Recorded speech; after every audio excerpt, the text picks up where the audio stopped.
Hi Wildcats, I'm back with your WCC from afar.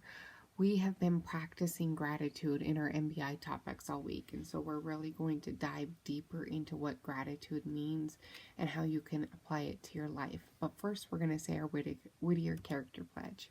I pledge to Whittier School to be respectful, responsible, and productive. I will be respectful and kind to all teachers, staff, and students. I will be responsible for my work and my actions. I will be productive in my class, on the playground, and in the hallway. This is my promise to Whittier School. We talked Monday on what gratitude is and the meaning of gratitude. Gratitude is feeling thankful and appreciative for all that life has to offer. Having an attitude of gratitude is when you look for the good in life, even when things get tough.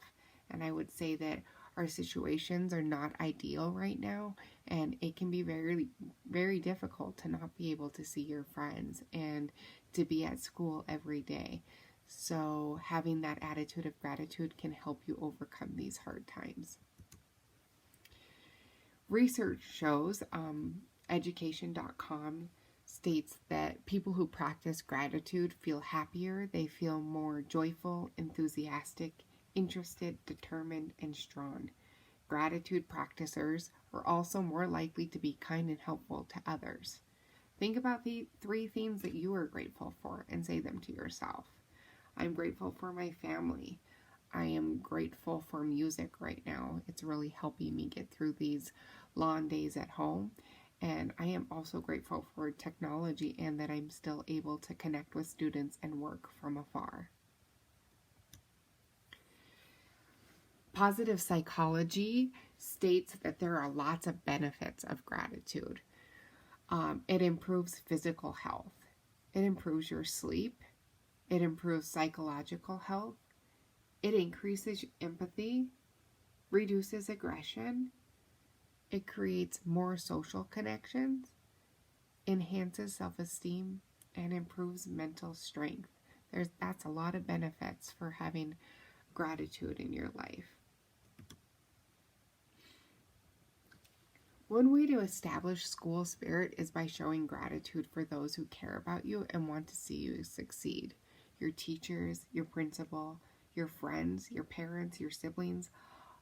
You have a network of people that care and that they want to see you succeed.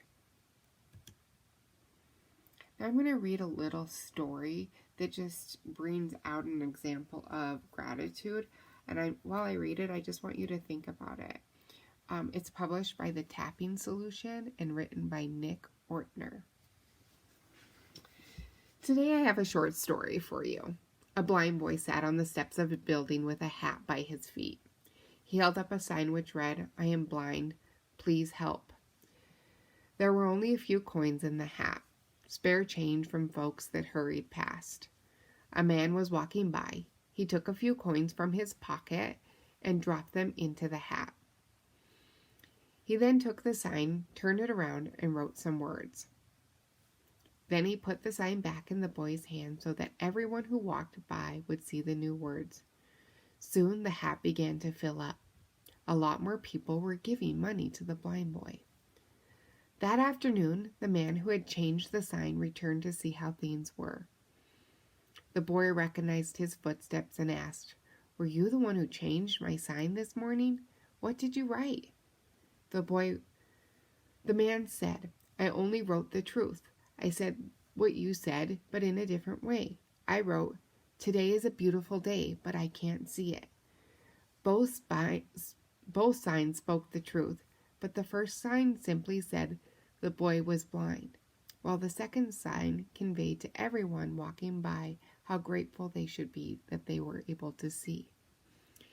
When your life seems full of troubles, it seems difficult to maintain an attitude of gratitude, doesn't it?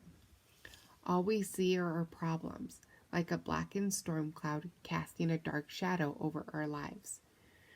And the times when everything just seems to be going smoothly, we often take those precious moments for granted. Caught up in the bliss, comfort, and familiarity of it all, we can simply forget to be thankful. So what, then, is gratitude? Simply put, gratitude isn't a habit.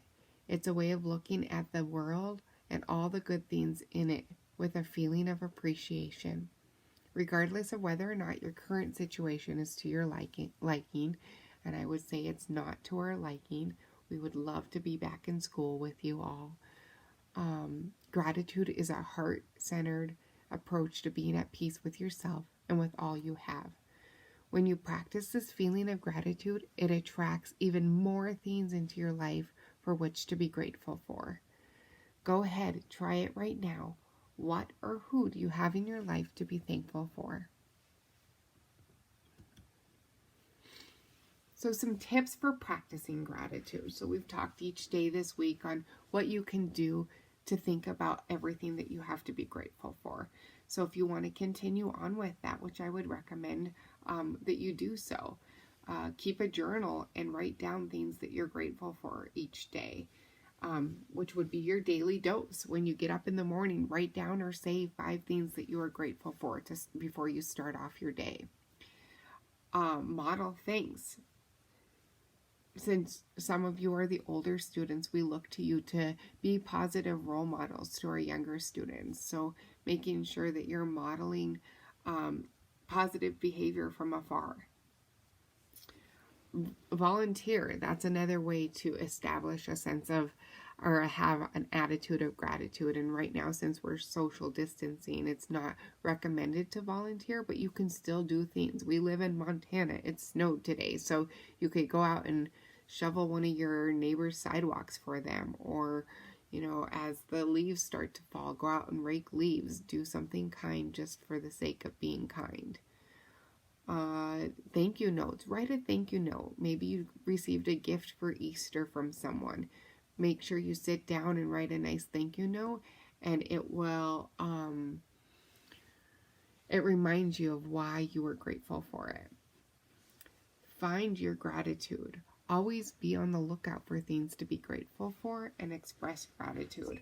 I included this in broadcast as well, but I'm just going to talk about it a little bit in case you missed it. I have this little jar and it says choose joy.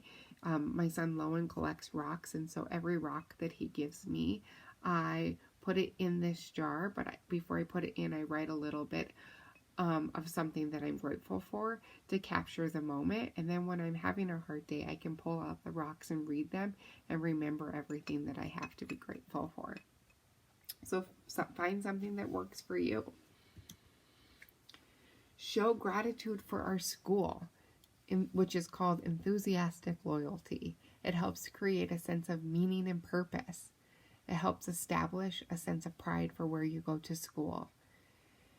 It is care and satisfaction in your school's environment, achievements, and success.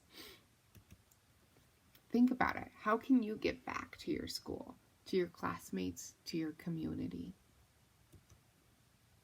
I am so grateful for all of you. I hope you have a wonderful weekend. Remember to be kind and grateful. One more quick thing I forgot to mention is I included all the resources I got this information from. And I also included 2 YouTube videos. One is a visual of just explaining gratitude for kids. And then the other one is a 3-minute gratitude meditation that is good for kids before they go to bed. So it's an end of the day gratitude meditation that just reflects on all the good that the day had to offer. So please feel free to expand this topic even more and dive into this information. And if not, hopefully my little video gave you a good idea of how to practice gratitude and some ideas of what you can do to have a grateful heart every day. Thank you. Be well, everyone. Bye.